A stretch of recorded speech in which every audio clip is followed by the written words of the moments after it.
mañana Dios ha colocado un tema que tiene por título Hijos, ¿por qué? Yo quiero que tú saques la agenda ahí y coloques Hijos, ¿por qué? Vamos a tratar de revelar en esta mañana lo que Dios ha preparado para este tiempo, amén. Hablamos de un Jesús que desde el mismo momento en que llegó a la tierra sabía que Él venía por un propósito específico, por un mandado específico, a cumplir una tarea específica. Y vemos cómo ese Jesús, desde el mismo momento en que empieza a desarrollar todo este propósito que Dios había establecido para Él en su vida, tiene profundo conocimiento de lo que tenía que hacer.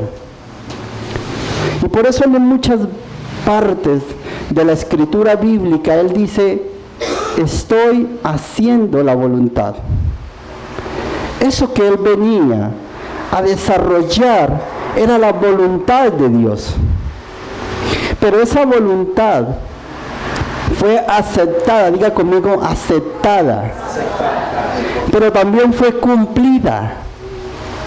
Pero también fue hecha. Aceptada, cumplida y hecha. Cuando yo digo que es hecha, quiere decir que no quedó faltando absolutamente nada. Es decir, que eso que Cristo tomó como plan para su vida, como propósito para desarrollar en su vida, lo aceptó, lo cumplió y lo hizo hecho. Es decir, no le quedó faltando una coma ni un punto. Todo lo que Dios había establecido para la vida de Jesús aquí en la tierra, el hombre hecho carne lo cumplió totalmente. Entonces, quiero que arranquemos en esta mañana, mis hermanos, pensando en que no falta nada. Dígale al hermano que tiene al lado, no falta nada, mi hermano. Todo está completo. Todo está hecho. Entonces, en Mateo 19:11, dice la historia que Jesús empieza el viaje desde Galilea. Ese viaje era para ir a Jerusalén. En Mateo 20:14 dice que estaba de camino a Jerusalén. En Mateo 20:29 dice que pasaron por Jericó y luego llegaron al monte de los olivos, es decir, ahí mismo a Jerusalén. Hoy en día, en este día, muchas comunidades latinoamericanas celebran un día que se llama el Domingo de Ramos. Pareciera que no fueran latinos. ¿Cómo se llama el día de hoy? Domingo de Ramos. De Ramos. Eso es lo que celebra la comunidad latina hoy, en un aspecto religioso, en un aspecto cultural, en un aspecto de entorno de religión. ¿De acuerdo? Pero nosotros, los entendidos, digan nosotros los entendidos, no estamos celebrando un día específico. ¿Por qué nosotros no celebramos un día específico? Porque todos los días son especiales. Diga conmigo, todos los días son especiales. ¿Será que todos los días no son especiales si a través de Cristo nosotros recibimos todo? Entonces, ¿qué nos tiene preocupados? ¿Qué nos tiene amargados? ¿Qué nos tiene con angustia? ¿Qué nos tiene con necesidad? Hace un rato escuché una enseñanza tremenda. Nosotros todo el tiempo, al menos yo, vivo pensando de que tengo muchos problemas. ¿Cómo así? ¿Y ese mi hermano que predica tiene problemas? Claro que tenemos problemas. El tema es que nosotros creemos, cada uno de nosotros cree que el problema que tiene es más grande que el de los demás. ¿Alguno se ha sentido así? ¿Ninguno? No, hermano, tengo un problema tenaz. ¿Y eso qué le pasó? No, hermano, es que no, definitivamente, lo que me está pasando a mí no le pasa a ninguno, eso sí lo aseguro. Y hace un momento llega una persona y se me acerca y me dice, no, es que imagínese que yo vivo así. Y empieza uno a abrir los ojos. No, y es que yo también he vivido esto. No, y es que yo también actualmente esto. Y entonces yo digo, no, definitivamente yo vivo como un rey. No, es que yo no tengo necesidades. En un libro, en algún momento yo escuché, o mejor leí una palabra que decía, si quieres saber de qué tamaño es tu problema, escucha el problema que tiene tu hermano.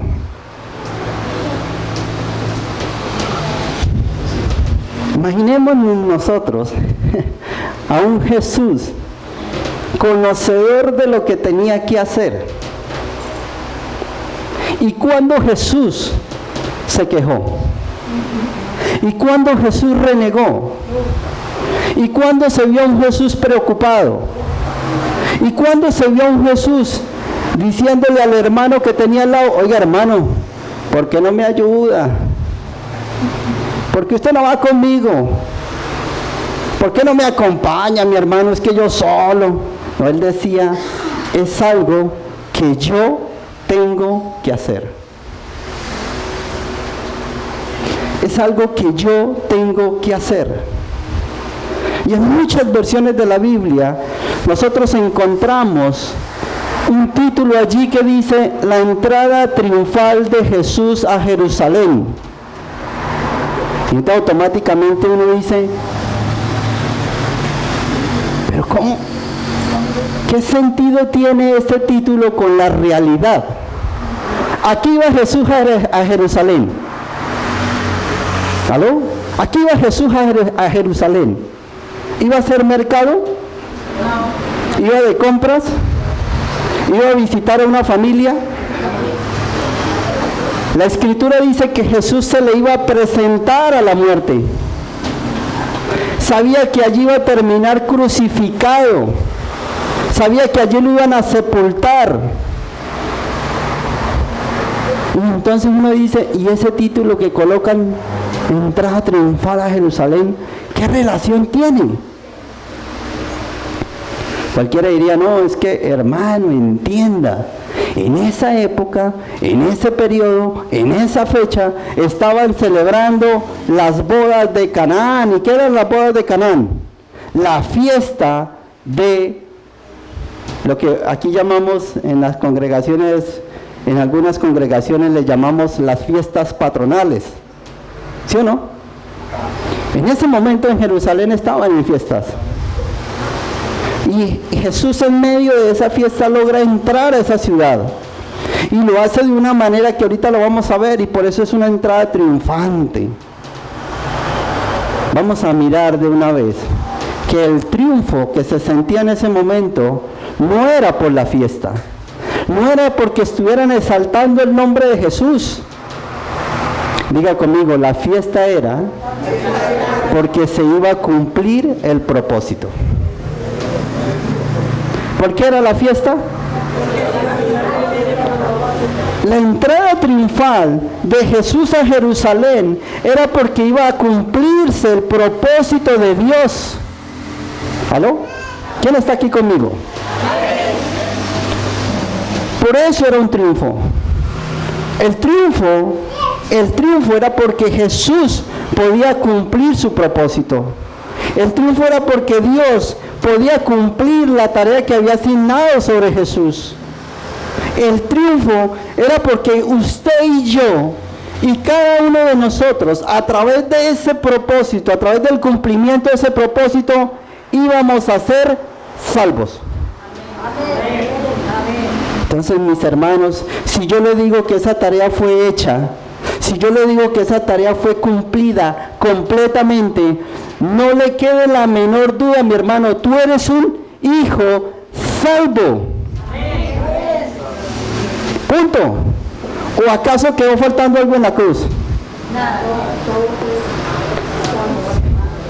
para que escribes allí en la agenda, Mateo 19 del 28 al 40.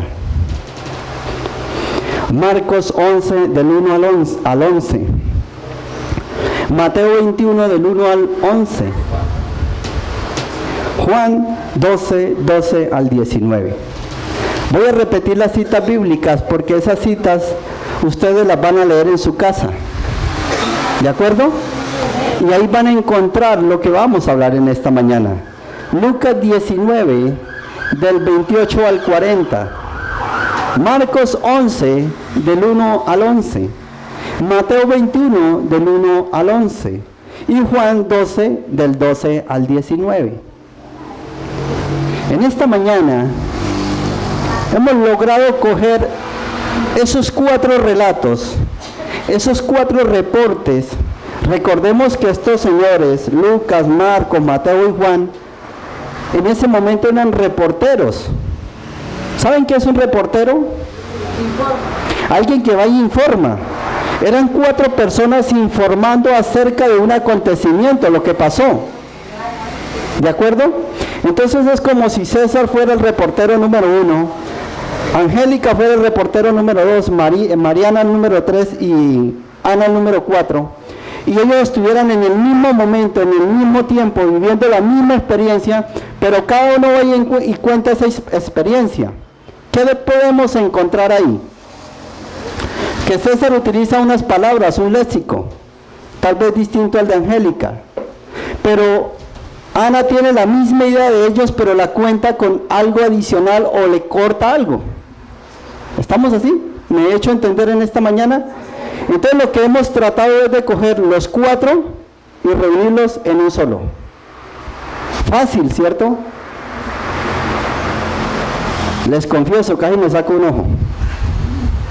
Fue difícil, pero quiero leerlo para que ustedes, para que nos enrutemos en algo que queremos hablar en esta mañana. ¿Amén?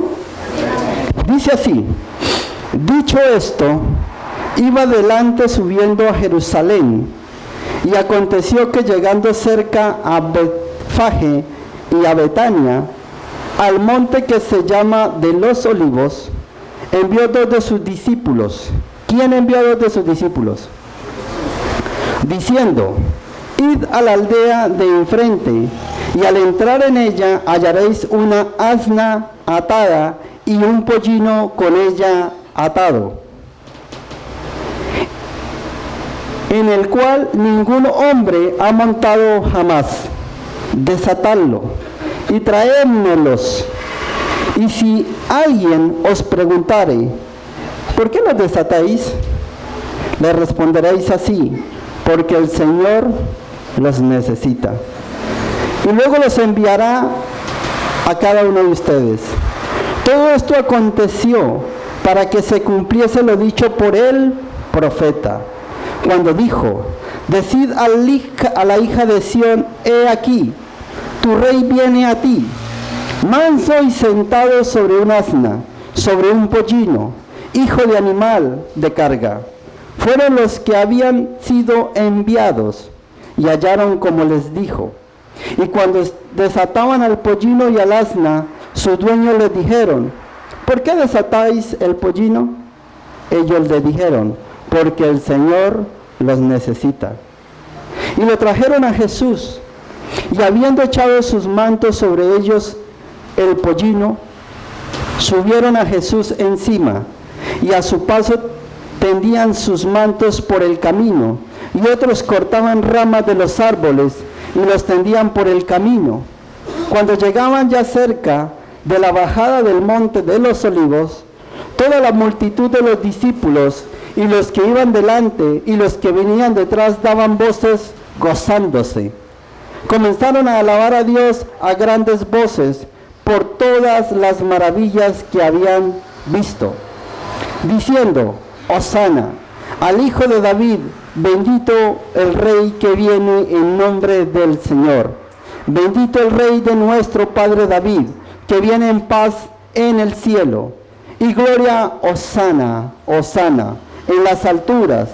Cuando entró en Jerusalén, toda la ciudad se conmovió diciendo: ¿quién es este? Y la gente decía: este es Jesús el profeta, de Nazaret de Galilea. Entonces algunos de los fariseos de entre la multitud le dijeron: Maestro, reprende a tus discípulos. Él respondiendo les dijo: os digo que si estos callaran, las piedras clamarían. Estas cosas no las entendieron sus discípulos al principio, pero cuando Jesús fue glorificado, entonces se acordaron de estas cosas que estaban escritas acerca de él y que las habían hecho, y daban testimonio a la gente que estaba en él cuando llamó a Lázaro del sepulcro y le resucitó de los muertos, por lo cual también había venido la gente a recibirle, porque habían oído que él había hecho esta señal. Pero los fariseos dijeron entre sí: ¿ya veis que no consigues nada? Mirad, el mundo se va tras él. Yo creo que el reporte quedó muy claro, ¿cierto? Habla el reporte que Jesús llega y toma la decisión de ir a cumplir el propósito de Dios. Y empieza un largo viaje, donde empieza a ver cómo se cumple todo lo que estaba escrito. Diga, cumplir lo que estaba escrito. Y entonces esa historia empieza a narrar cómo fue la entrada de Jesús. Y vemos varias cosas aquí para que las tengamos en cuenta. Habla de un camino. ¿Y cómo estaba ese camino? Dice la Escritura que en ese camino se hallaban mantos o mantas, y que sobre él se derramaban flores, ramas y palmas. Es decir, era un camino que iba siendo tendido para que él pasara. ¿Ustedes quieren saber qué representa ese camino para nosotros? Eso representa el camino de nuestra vida. Tal cual como se construyó ese camino, se construye nuestro camino de vida. Y entonces en ese camino hay palmas, hay flores, hay mantos. Y eso representa que ese camino que nosotros construimos, lo construimos por Cristo, para Cristo y en Cristo. Y dice que ese camino era tan agradable que la gente se acostaba sobre él. Dicen que ese camino fue tan chévere que la gente podía caminar descalzo sobre él. ¿Qué quiere decir esto, mis hermanos? Que si nosotros construimos un camino por Cristo, en Cristo y para Cristo, ese camino, aunque tenga tumultos, aunque esté desnivelado, aunque tenga trechos, siempre va a ser agradable, confortable, delicioso. Pensé que iban a decir amén. ¡Amén!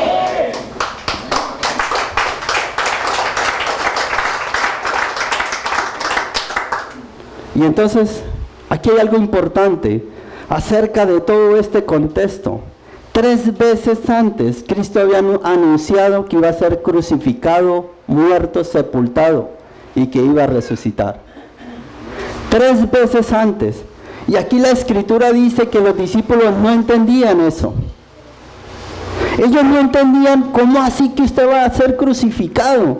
Incluso decían, ¿pero por quién? ¿Quién lo va a crucificar? Y él decía, voy a ser entregado por los mismos. Es decir, por donde él provenía, de donde él provenía, ellos mismos lo iban a entregar. Dura cosa eso, ¿no? Y anuncia que va a ser muerto, y los discípulos dicen, pero ¿cómo te vas a morir? ¿Cómo te vas a morir? Y él le decía, pero voy a resucitar. Pero voy a resucitar. Y todos pensaban en la muerte, pero no pensaban en la resurrección. Todos pensaban en que se iba a ir Jesús y que jamás lo iban a volver a ver. Pero nadie pensaba en que a través de esa muerte Cristo iba a ser cimentado, sembrado, posicionado y estructurado en cada uno de nosotros. Nadie pensó en la glorificación, pensó en la muerte. Nadie pensó en lo que Cristo iba a hacer a través de eso, en lo que Dios iba a hacer a través de eso. Ellos pensaban solamente en la traición, en la religión y en que iba a ser muerto. Y entonces aquí vemos varias cosas. Entonces algunos se detienen a pensar y a narrar incluso sobre el asna y el pollino. Otros se detienen a pensar el camino que se le construyó a Jesús. Otros se detienen a narrar y a comentar lo que dijeron los fariseos de él. Los fariseos lo único que pensaban era que ese que estaba entrando a Jerusalén no les fuera a quitar la autoridad que ellos tenían, que no les fuera a quitar el título que ellos tenían, que no les fueran a quitar la representación, la importancia, la relevancia que ellos tenían. Es lo único que les interesaban a ellos. Porque ellos sí sabían quién era Él. ¿Por qué digo que sí sabían quién era Él? Porque le llamaron maestro. Les dijeron, maestro, dile a tus discípulos. Si ellos le dijeron maestro, era porque sabía quién era el que estaba entrando a Jerusalén. Y sabían qué era lo que iba a hacer a Jerusalén. Pero ellos no querían que eso se representara, porque al hacer eso, lo que se iba a retirar era un manto que iba a revelar todo lo que venía después de la glorificación de Cristo. Entonces, las ramas representan la victoria, la santidad, el disfrute, el deleite. Ese es el camino de nosotros. El camino de nosotros debe ser forjado, cimentado, estructurado sobre la victoria, sobre la santidad, sobre la responsabilidad. Pero todo esto para poderlo disfrutar. Los mantos que ellos colocaron sobre el pollino, sobre el asna, representaban esa humildad de yo poderme quitar mis vestiduras y ponerlas para que otro se siente. Eso se llama humildad. El que Cristo hubiera sido sentado sobre ellos representa que reconocían a Cristo como rey, pero un rey humilde. Un rey que era capaz de montarse en un asno. ¿Cuántos de nosotros se nos ha declarado autoridad? ¿A cuántos se nos ha declarado autoridad? Amén. Yo quiero que tú cojas tu mano y digas, sobre mí se me ha declarado autoridad. Más adelante lo vamos a ver. La multiplicación de la vida para la iglesia por medio de la muerte y la resurrección.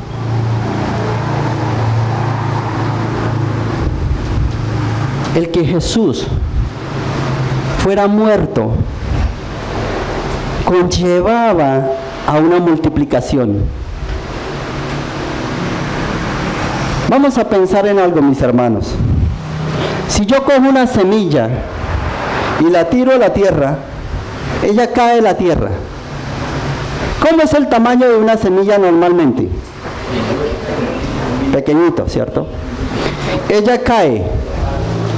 Pero la ciencia ha logrado demostrar que para que esa semilla germine, tiene que morir. Si la semilla no muere, no germina. Ahora, ¿qué pasa cuando germina? Germinar quiere decir que de ella brota. Eso quiere decir germinar, que de ella brota. Pero cuando ella empieza a desarrollarse y a crecer, llega a ser un árbol inmenso. Yo le pregunto, ¿alguien ha podido contar los granos de trigo de una mata de trigo?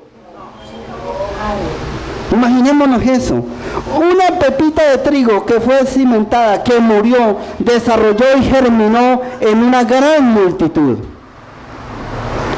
Eso es la tipología de lo que vivió Cristo en la cruz. Cristo muere, al morir de él, nace y germina algo que se llama la iglesia. ¿Y quién es la iglesia? ¿Quién es la iglesia, mis hermanos? Nosotros somos la iglesia, es decir, nosotros nacimos de Cristo a través de esa resurrección. Cuando Cristo resucita, automáticamente se configura, se estructura, se desarrolla la iglesia.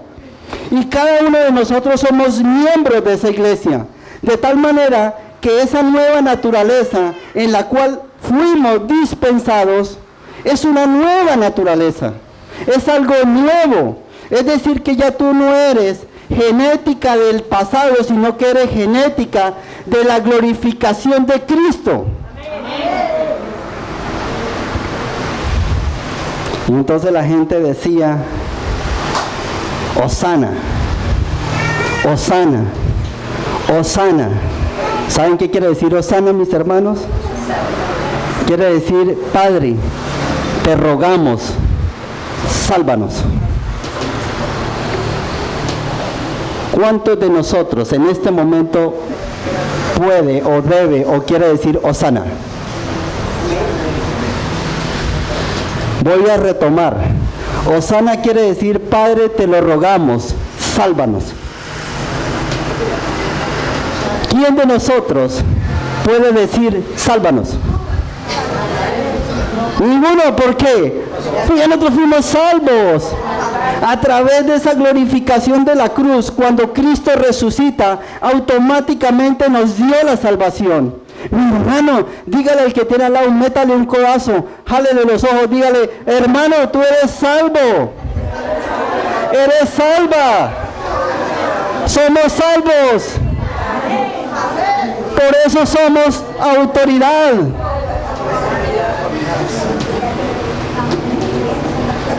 Y entonces a través de esa muerte llega la vida para muchos. A través de esa muerte llega la vida para muchos. Ha llegado el momento en que Él debe subir a Jerusalén para presentarse a la muerte que Dios ordenó para la realización de la redención eterna. Lo que Cristo iba a hacer en la cruz era para la eternidad. ¿Saben qué quiere decir que era para la eternidad? Que no va a tener fin. Que nada lo puede cancelar. Que nada lo puede reemplazar. Lo que Cristo hizo en la cruz, lo que Jesús hizo en la cruz, lo que Jesucristo hizo en la cruz, nada ni nadie lo puede reemplazar. Y es eterno.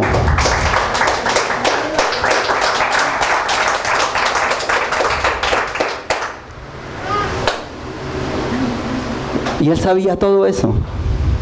Yo le pregunto a ustedes, si alguno de nosotros sabe que tiene que hacer eso, sabe que tiene que realizar esa tarea, ¿la hará?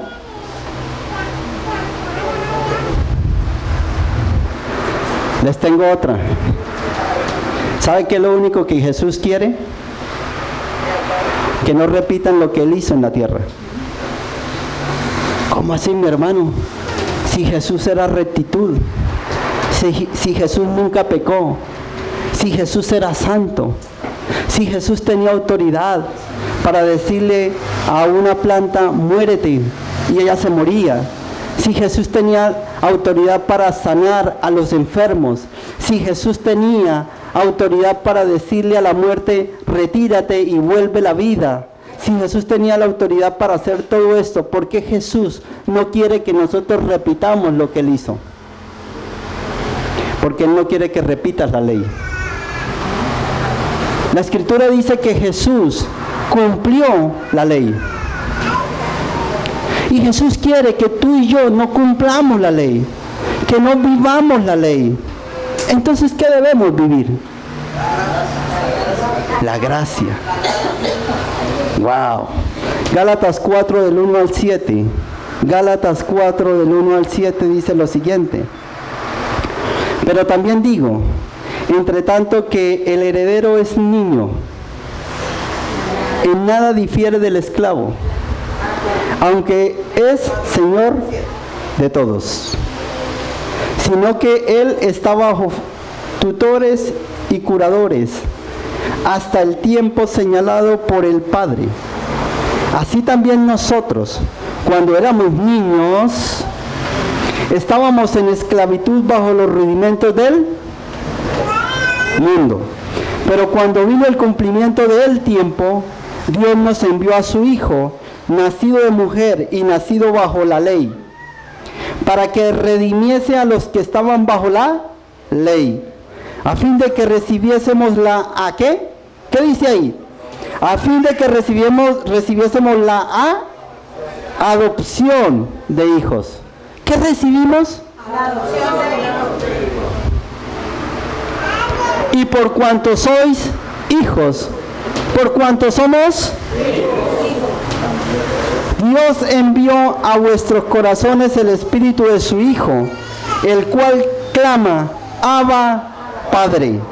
Así que ya no eres esclavo, sino hijo. Y si no hijo, también heredero de Dios por medio de...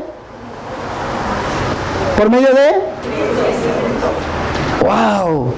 Entonces aquí empezamos a encontrar muchas cosas en esos dos versículos, en esa porción de escritura de esta mañana. Pablo encuentra que la iglesia de Gálatas, o la iglesia que estaba en Galicia, estaba atravesando una situación difícil. ¿Saben cómo era la situación de esa iglesia? Entre los maestros se peleaban. Porque un maestro decía es así, el otro decía no es así, el otro decía no, ustedes los dos están equivocados, tiene que ser así. Y había riñas entre ellos mismos. Entonces, cuando un maestro iba caminando, el otro le hacía zancadilla. Y entonces había desunión entre ellos, no se unían para nada. Alguien me dijo alguna vez, sí se unían, sí, ¿para qué? Para pelear. Y entonces había una profunda división. No contento con eso, esa misma iglesia tenía enseñanzas falsas. Habían doctrinas y enseñanzas que estaban fuera de lo que Cristo nos había enseñado. Eran falsos maestros. Y entonces Pablo detecta eso en la iglesia de Corintios y por eso les escribe esa porción de escritura. ¿Saben por qué? Porque allí estaban enseñando a algunos que había que cumplir ritos, que había que hacer cosas, que todavía había que cumplir ley. Y Pablo le dice, mis hermanos, ¿qué pasa? ¿Qué es lo que estamos viendo? El apóstol Pablo reprendió a los santos de Gálatas por ir tras enseñanzas falsas y reprendió a los falsos maestros que lo hacían ir por el mal camino. Ahora hablamos del camino. Esos maestros que estaban en esa iglesia de Gálatas no hacían ir a los hermanos por el camino, sino que los desviaban del camino. Ese camino que era el camino de Cristo, de andar en Cristo, no lo tomaban ellos como referente, como una posición, como una asignación, sino que nos hacían desviar del camino. Y Pablo estaba muy preocupado por eso. Cristo reemplaza la ley, les decía Pablo. Cristo reemplaza la ley. Y la ley es contraria a la religión. Perdón, retomo. Y todo esto que Cristo estaba enseñando es contrario a la religión y a la tradición. Imaginémonos nosotros ese entorno donde Cristo viene y le dice a ellos, mis hermanos, la religión es contraria a la gracia. Las costumbres, las tradiciones son contrarias a la gracia. Todo eso que ustedes están viendo ahí es contrario a lo que precisamente yo recibí por revelación y lo que yo les he entregado a ustedes. Ustedes se imaginan cómo se sentía el pobre Pablo cuando él recibe una revelación profunda de Cristo y va y la entrega a la iglesia y después del tiempo va y encuentra una iglesia desbaratada. Menos mal que eso fue hace cerca de 2000 años. Y en una iglesia de Galicia, o una iglesia de Corintios, o una iglesia de Efesios. Y no es esta iglesia, ¿cierto? Eso no lo vivimos hoy en día, ¿cierto? Donde los hermanos llegan y disfrazan la ley para cumplir cosas, para cumplir con mandamientos. Donde algunos predicadores vienen y disfrazan ritos, culturas y tradiciones para llevar el mensaje, cuando es lo que más le molesta a Dios. Eso no pasa hoy en día, ¿cierto? Nosotros no encontramos congregaciones donde tratan de llevarnos por ese camino, ¿cierto? Les aseguro, mis hermanos, que esa iglesia de Gálatas o esa iglesia en Galicia también no tenía más de 50 personas. ¿Por qué? ¿Por qué será? ¿Por qué será, mis hermanos, que nos gusta a ratos vivir en las emociones? ¿Por qué será, mis hermanos, que a nosotros lo que nos gusta es que se nos muevan las emociones? ¿Por qué será, mis hermanos? Y cuando van y nos cantan, como dice mi mamá, cuando nos cantan la tabla en la cara, en la frente, yo no vuelvo ni a saludar a esa persona. ¡Wow! Y Pablo les decía, miren, la voluntad de Dios es rescatarnos de la era religiosa y maligna. La revelación del apóstol Pablo, póngale cuidado, la revelación del apóstol Pablo, número 1, que Cristo era contrario a la religión y a la tradición del hombre.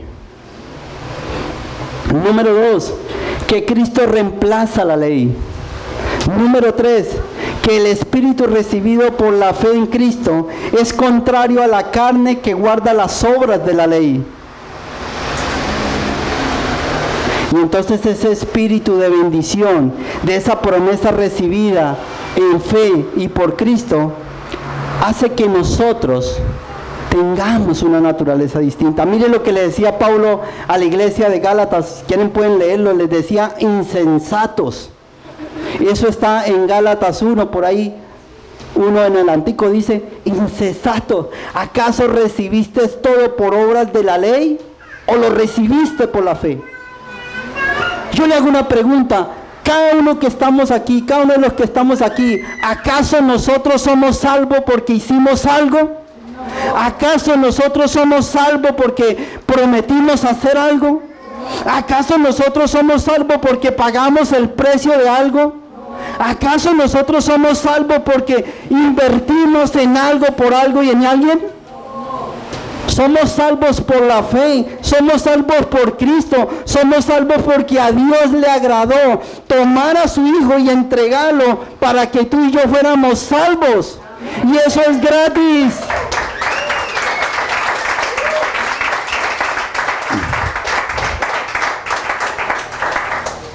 Y entonces Pablo les decía a mis hermanos, yo quiero explicarles algo en esta mañana. Voy a explicar algo en esta mañana. Decía, la ley es custodia de los herederos de la promesa. Mire, eso tiene algo muy importante. Siempre hemos sido herederos. Antes de la cruz y después de la cruz.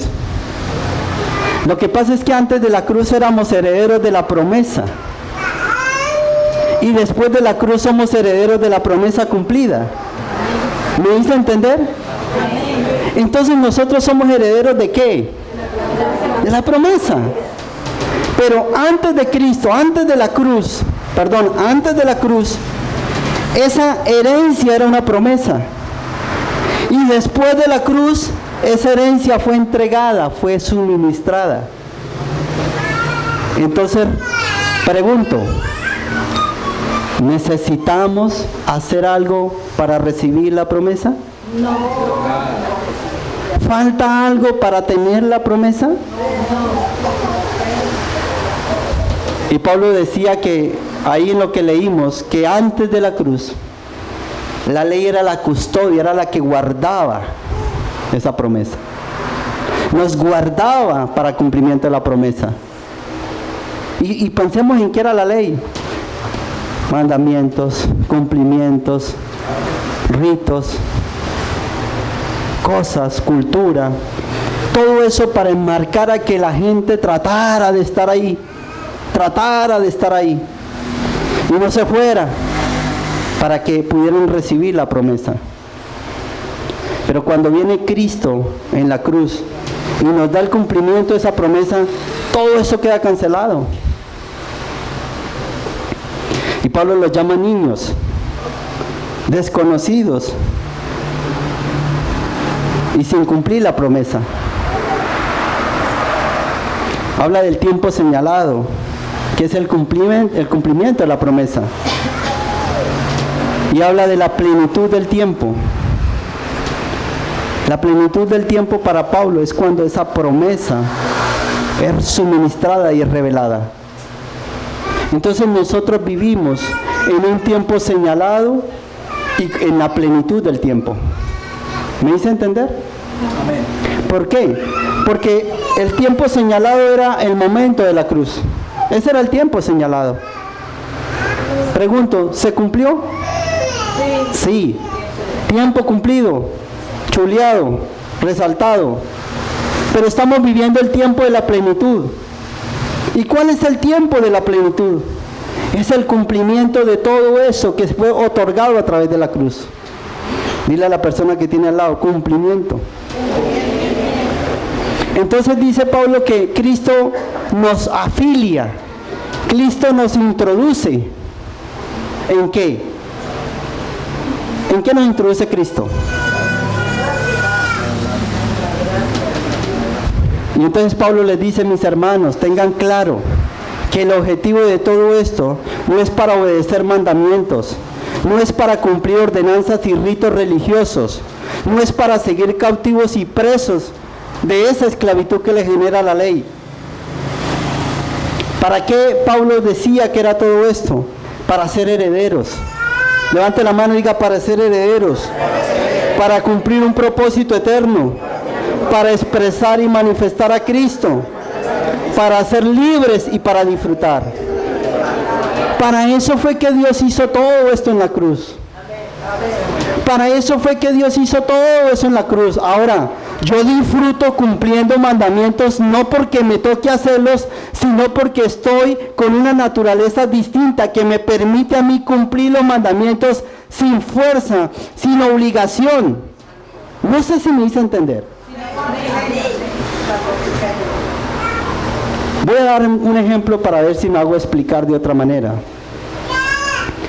Si César es mi papá, la ley me dice que tengo un buen padre y que ese padre bueno que yo tengo que honrarlo, porque si yo no lo honro me clavan a la cárcel. Eso dice la ley. Y si no, búsquenlo por allá en Deuteronomio, Números, Levítico, bueno, en toda esa parte que ahí está. En alguna parte entre el Génesis y el Apocalipsis lo va a encontrar. Que si yo no honraba a mi padre me clavaban a la cárcel. Es decir, que si César andaba por allá mal vestido, ajoso, aguantando hambre y tenía hijos, los hijos iban a parar a la cárcel. En la gracia,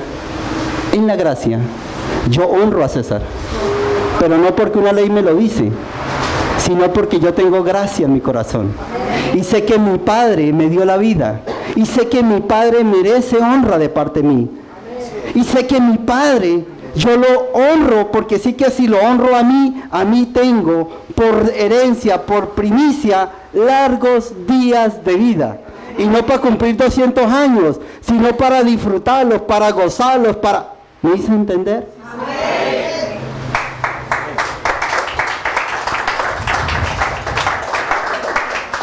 En la ley se dice que si a mí me descubrían quitándole la vida a otra persona, me metían preso.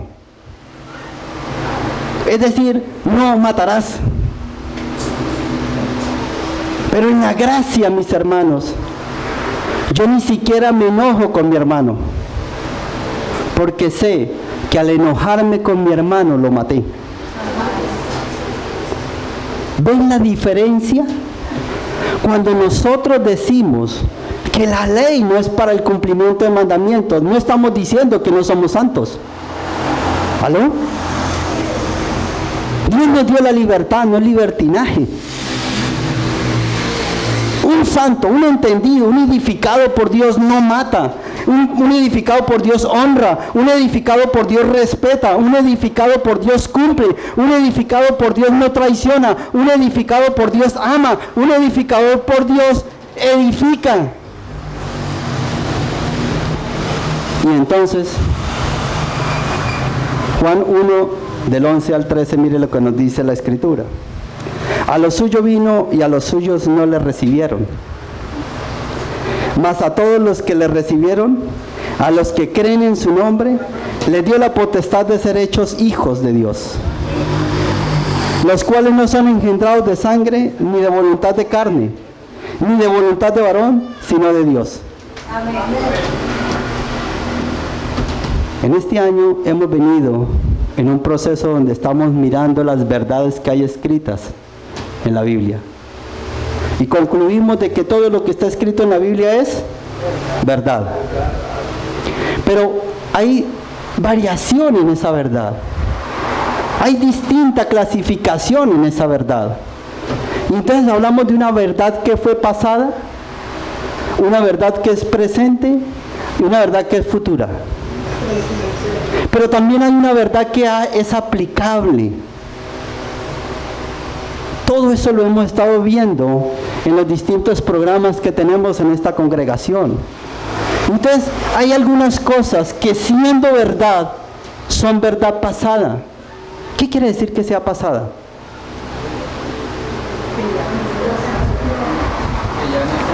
Ayúdenme. ¿Qué quiere decir que sea pasada?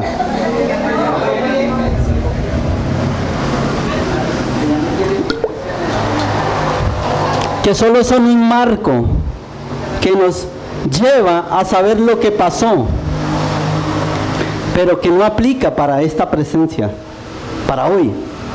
¿Qué quiere decir que sea verdad presente? Quiere decir que es lo que está aplicando en estos momentos. ¿Y qué quiere decir que sea futuro? Es algo que va a venir.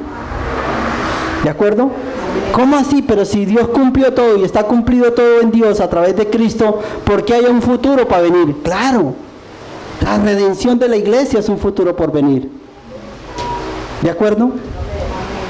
Y también está una verdad aplicable. Esa verdad aplicable es la que es tomar un versículo, una porción, lo que quieran de la Biblia y llevarlo para mi vida.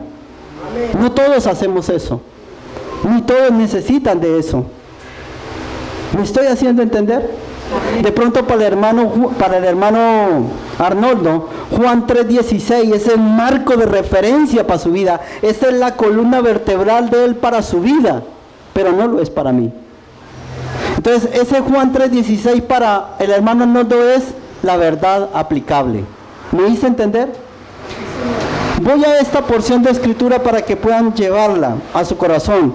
Juan 1 del 11 al 13. Mire, a lo suyo vino. ¿A qué vino Jesús? A lo suyo. ¿Y qué es lo suyo de Jesús? ¿Qué es? ¿Qué era lo de Jesús? Por allá encontramos en alguna parte de la Biblia que dice que yo he venido a este mundo a rescatar lo que se había. ¿Y qué era lo que se había perdido? El reino. Lo suyo es el reino. Jesús vino a lo suyo, es decir, a establecer el reino que se había perdido. Y sigue. ¿Y los suyos? ¿Quiénes son los suyos?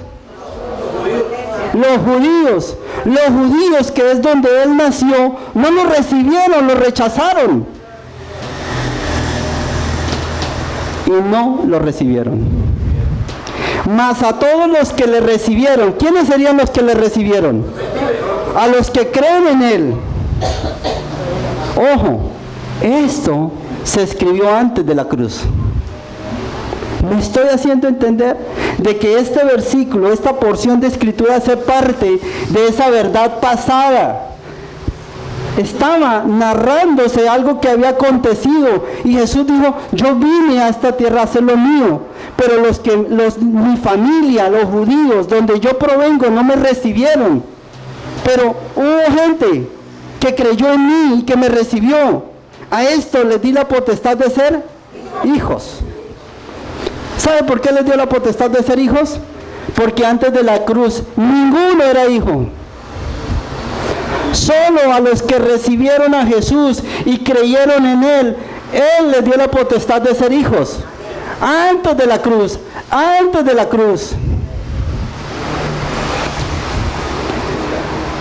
Los cuales no son engendrados de sangre. ¿Qué es ser engendrado de sangre?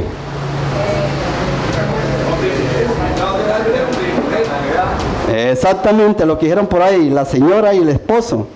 Ni voluntad de carne. ¿Qué será una voluntad de carne, mis hermanos? Una violación. Hay niños que nacen porque hubo una voluntad de un varón que violó a una persona. Ni voluntad de varón, sino de Dios. Jesús, a través de esa autoridad que le había dado Dios como Dios, los introdujo a ser como hijos. ¿Por qué tomé este versículo, mis hermanos? Porque la religión nos lleva a que nosotros veamos este versículo. Y nos lleva a que nosotros pensemos en que tenemos que aceptar a Cristo y creer en Él. Y nos lleva a que creer en Cristo es ir a hacer un listado, ¿no? Es cumplir con una serie de requisitos y de cosas y demás para decir que a través de eso creemos en Cristo. ¿Me estoy haciendo entender? ¿Y qué será la verdad presente? Diga, ¿y qué será la verdad presente? Romanos 10, del 9 al 13. Que si confesares con tu boca que Jesús es el Señor, y creyeres en tu corazón que Dios le levantó de los muertos, serás salvo. Porque con el corazón se cree para justicia, pero con la boca se confiesa para... Pues la Escritura dice, todo aquel que en Él creyere no será avergonzado, porque no hay diferencia entre judío y griego. Pues el mismo que es Señor de todos, es rico para con todos los que le invocan, porque todo aquel que invocare su nombre será salvo.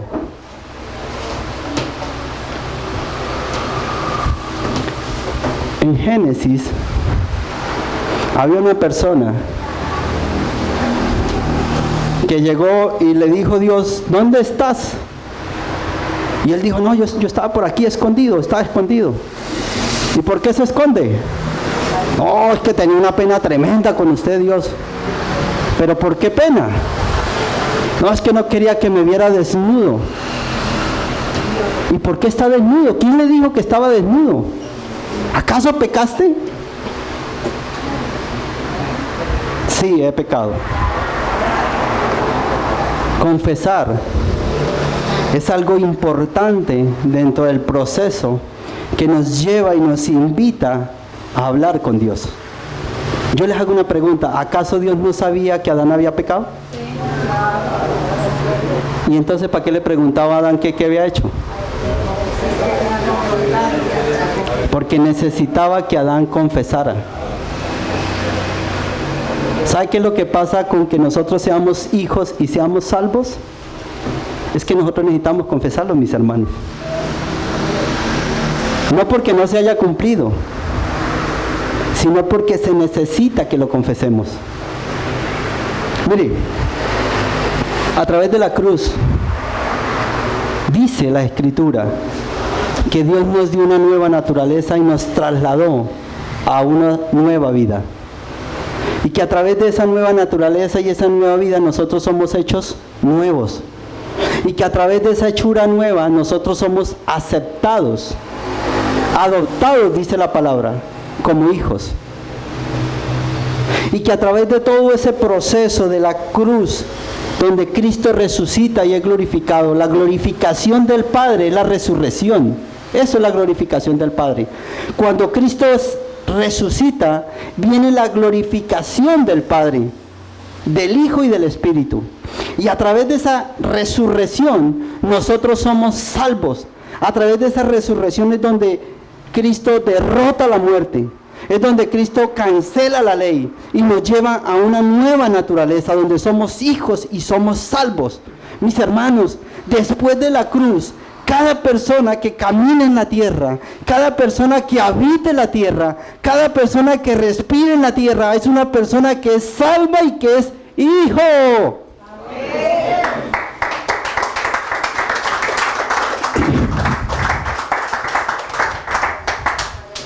Entonces nosotros nacemos con una nueva naturaleza.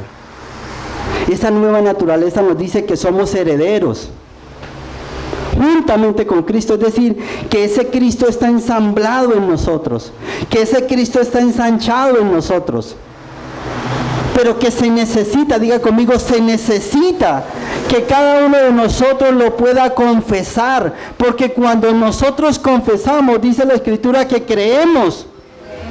Entonces, el pastor Yesid no puede creer en aquello que no confiesa. Él no puede creer que es un hijo si él no confiesa que es un hijo. Él no puede decir que es salvo si él no confiesa de que ha sido salvo. Él no confiesa de que Cristo es el hijo. No cree que Cristo es el hijo si no confiesa que Cristo es el hijo. Entonces nosotros tenemos que confesar, no para recibirlo, sino para creer. ¿Me estoy haciendo entender? ¿Por qué digo esto, mi hermano? Porque cuando usted se encuentre una persona y le diga, ¿tú qué eres? Tú le puedes decir, yo soy un hijo, aunque no crea. Yo soy un hijo, aunque no experimente eso. Yo soy un hijo, aunque no esté viviendo en eso. Yo soy un hijo porque Cristo lo hizo así en la cruz. Yo soy salvo porque Cristo lo hizo en la cruz. Ahora, Dios nos dio libertad. Diga, Dios nos dio libertad.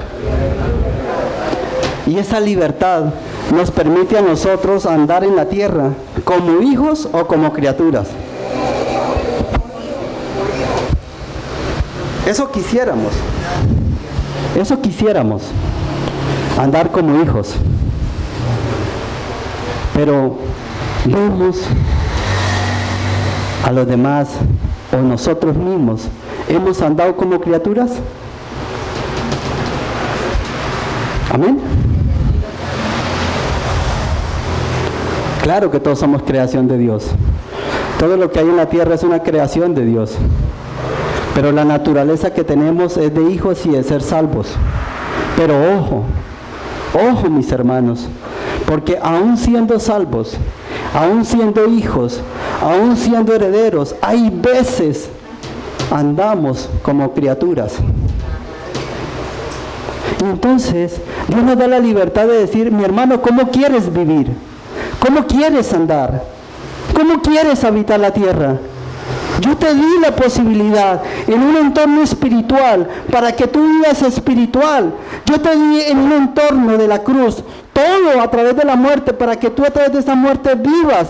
Yo te di en la cruz todo lo que usted necesita para que seas feliz en la tierra. Pero tú decides, mi hermano, cómo quieres vivir. ¿Cómo queremos vivir? Entonces, ¿cómo queremos vivir? Por eso es que es necesario que podamos decir y reconocer, es decir, en pocas palabras, podamos confesar. En esta mañana, lo que se quería era que, número uno, se tuviera claro de que somos hijos y salvos. Número dos, que Dios nos dio la libertad de que nosotros escojamos cómo queremos vivir. ¿Como hijos o como creación? Y número tres, que sea necesario que yo lo confiese. Porque de la única manera que yo creo, es confesando. Dios necesita que oremos con Él, no para pedirle cosas, Es más, de hecho, Dios no necesita que oremos. ¿Usted cree que Dios necesita que nosotros oremos? ¿Aló? Quiero ser muy claro con esto. Dios no necesita que nosotros oremos. El que necesita que oremos con Dios es nosotros. ¿Por qué? Porque Dios ya cumplió todo. Dios ya hizo todo. Lo que nosotros necesitamos es confesar. Si confiesas con tu boca, serás salvo. Eso se llama disfrutar. Alguien me decía, en algún momento me decía, mire, ser hijos es como cuando a uno lo invitan a una fiesta. Lo reconocen como hijos, ¿cierto? Y en esa fiesta nos dan un regalo. Y entonces ahí se vienen tres aspectos de la vida. Yo cojo el regalo y lo recibo, ¿cierto? Pero cojo ese regalo y lo pongo allá en la casa y nunca lo destapo. Ahí quedó. Pero cuando yo cojo ese regalo, lo recibo y lo destapo, estoy confesando que recibí un regalo. Lo destapo y puedo disfrutar lo que hay ahí. ¿Me hice entender? Eso es la salvación y eso es ser hijo. Dios nos dio un regalo, pero ¿cuánto lo hemos destapado? ¿Cuánto lo destapamos un ratico, jugamos con él y volvemos y lo guardamos? ¿Cuántos hemos destapado ese regalo solo cuando estamos en un apretón? Entonces el regalo es para tenerlo siempre abierto. La salvación y la vida fue un regalo que nos dio Dios para disfrutarlo en todo momento. ¿Qué tal si tú te pones de pie?